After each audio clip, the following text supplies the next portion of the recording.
তাকে ছাড়া আমি কিভাবে থাকব, এই একটা কথা কখনো তোমাকে ভালো থাকতে দেবে না।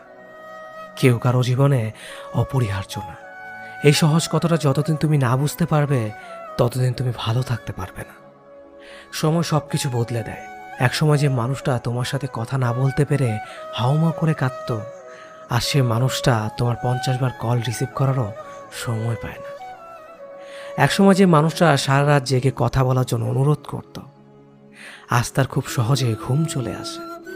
একসময় যে মানুষটা তুমি না খেলে খেত না, আজ তার সময় হয় না তোমার কাছে জানতে চাইবার তুমি খেয়েছো কিনা। একসময় যে মানুষটা তোমাকে ছাড়া 1 মিনিটও চলে না বলে শক্ত করে জড়িয়ে ধরত, আজ সেই মানুষটা 1 সপ্তাহ পরেও যোগাযোগ করার সময় পায় না। একসময় যে মানুষটা তোমার সব কিছু ভালো লাগতো, আজ সেই মানুষটার তোমার ভালো জিনিসগুলো অসহ্য লাগে। সময়ের সাথে সাথে পছন্দের মুখটাও অপছন্দ হয়ে যায়। সময়ের সাথে সাথে প্রিয় মানুষটাও অপ্রিয় হয়ে যায়। সময়ের সাথে সাথে প্রিয় অভ্যাসগুলো অপ্রিয় হয়ে যায়। শুধু সময়ের সাথে সাথে ভালোবাসাটা ভুলে যাওয়া যায় না। ভালোবাসা ভুলে যাওয়ার দরকার নেই।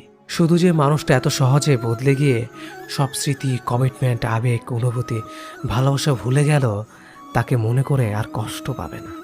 ভুলে থাকার চেষ্টা করো, দেখবে একদিন মনটা ঠিক শক্ত হয়ে যাবে।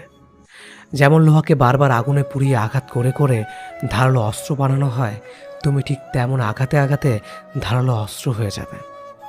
সময় সব বদলে দেবে। সেদিন আর আজকের মতো তার ফোন না পেলে মন খারাপ হবে না।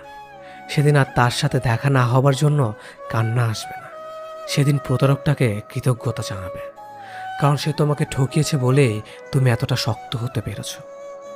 সেদিন তোমাকে কেউ ভাঙতে পারবে না, কারণ পাথরে আঘাত করলে কাঁচই ভাঙবে, পাথর না।